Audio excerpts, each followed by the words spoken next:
சேர்ந்தது தான் இந்த ஆச்சாரியர்கள் வழி நடத்திங்கிற ஸ்கூலு. அந்த ஸ்கூலில் படித்து அப்படியே அந்த ஸ்கூலுக்கு ஹெட்மாஸ்டர் எங்கள் தாத்தா இருந்தது. எங்கள் தாத்தா பேர் கோபால், என் பேர் அதே பேர் தான் அவருக்கு அவருடைய பேர் தான் எனக்கு வச்சிருக்கு. அந்த சம்ஸ்கிருத வித்யாசாலா ஹெட்மாஸ்டராக இருந்து அவர் நிறைய பாடம் சொல்லி கொடுத்த மாணவர்களில் இந்த பணத்திற்குரிய 30வது பட்டம் சுவாமி கலியன் சுவாமி அவர்களும் அவருடைய மாணவர்களாக இருந்தார். அப்படிங்கிறத வந்து இவர் வாயாலேயே நான் சொல்ல கேட்க ரொம்ப பெருமைப்பட்டிருக்கேன். நான் வந்து எதுக்குமே பிரயோஜனம் ஒரு சாதாரண மனிதன். ஆனால் என்ன வந்து இந்த சுவாமி இந்த பட்டத்தில் எழுதிருக்கும் போது இவர் வந்து எந்த இடத்துல போனாலும் அன்னைய குருநாதருடைய பேரன்னு சொல்லி இன்ட்ரடியூஸ் பண்ணுவார். அதை என்னால் எப்போதுமே மறக்க முடியாது. இந்த சுவாமி பூராசிரமத்திலே இந்த சுவாமி எனக்கு பரிச்சயம். இவர் வந்து ஊட்டியில் வந்து கேள்வி வித்யாலய பிரின்சிபலாக இருந்தார். அந்த சமயத்தில் அவர் வந்து பெரிய மகாபலி சம்ஸ்கிருதம் இருப்பார்.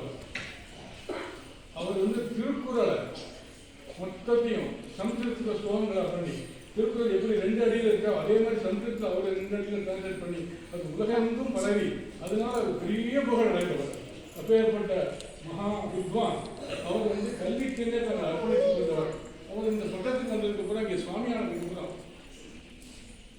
திருமங்கல ஆட்சியாளருடைய கைவினைக்கு வந்ததுக்கு ஸ்ரீவரமங்கல ஆட்சியாளருடைய கேந்திரத்தை வந்து அந்த ஸ்ரீவரமங்கல ஆட்சியாளருடைய கிருபையினால இந்த ராமானுஜ மெட்ரிகுலேஷன் ஸ்கூலுங்கிறத ஆரம்பித்து வச்சார். அந்த ஆரம்பித்து வைக்கும்போது முதல்ல அந்த கரஸ்பாண்டன்ட் வந்து எனக்கே வாரியார் ஆழ்வார் குறிச்ச பரமகல்யாணி கல்லூரியில் நான் பாலாஜி சாருக்கு தான் சொன்னேன். அவர் வந்து ஜானகிராமன்னு அவர் பெரிய அவர் தான் முதல் கரஸ்பாண்டன்ட். இப்போ பாலாஜி சார் இப்போ வழி நடத்திட்டார். அப்படி சொன்னேன் பாலாஜி சாருக்கு தான் முதல் முறையாக நீட்டாக பார்க்கறதுனா அவருடைய இந்த 93வது பிறந்த நாள் ஆயிடுச்சு. 93 தீவிரம் நிகழ்ச்சி பேரண்ட்ஸுங்கிறது வந்து ரொம்ப ரொம்ப முக்கியம். இந்த ஸ்கூலுக்கு வந்து குழந்தைகள் எவ்வளவு முக்கியமோ அவ்வளவு முக்கியம் பேரண்ட்ஸ். அந்த பேரண்ட்ஸ் இல்லாமல் ஸ்கூல் கிடையாது. இந்த பேரண்ட்ஸ் தான் குழந்தைகளை வழி நடத்துகிறாங்க. ஏன்னா ஸ்கூலில் வந்து 8 மணி நேரம் தான் இருக்கா வாத்தியாரெலாம் அந்த ஸ்கூலில் பார்ப்பாங்க. ஆனால் வீட்டில் வந்து பசங்களை பாதுகாத்து பசங்களுக்கு வந்து ஸ்கூல் எதை சொல்லி கொடுத்தாங்களோ அதை கேட்டு அதன் மூலமாக அவங்க இன்னும் மேம்பட செய்யக்கூடியது முதல் ஆசிரியர். சின்ன பிறந்தது குழந்தையிலேருந்து அம்மா தான் முதல் ஆசிரியர். அப்புறம் தான் இந்த அம்மாவை வந்து ஸ்கூலில் வழி நடத்தக்கூடிய எல்லா ஆசிரியர்களும் ஆசிரியர்களும். அதனால பேரண்ட்ஸை வரவழைச்சு அவங்க கையால் 93 தீபத்தை ஏற்றி அது மிகப்பெரிய ஒரு ஐடியா. அந்த அந்த அதுக்கு நான் இந்த பாலாஜி சார் நான் தலைவணங்கினேன்னு சொல்லி அப்பயே சொல்லிட்டாங்க. இப்போ மறுபடியும் இந்த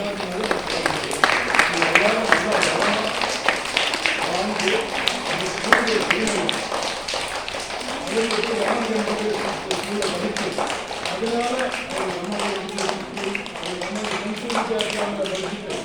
அவர் சுவாமி ஆனதுக்கு அவர் எப்படி சம்ஸ்கிருத வித்யாசாலை மாதிரியே இன்னும் மிகப்பெரிய அளவில் வந்து இந்த எனக்கே சொன்னார். இந்த இடம் ஸ்கூல் மட்டும் இல்லாமல் எதிர்காலத்தில் குழந்தைகள்லாம் பெரியவர்களாக இருந்தது உங்களுடைய ஒத்துழைப்பாரையும் உங்களுடைய பங்களிப்பாரையும் இது ஒரு டீம்டு யூனிவர்சிட்டியாக வரணும்னு அவருக்கு கனவு கண்டிருக்காங்க.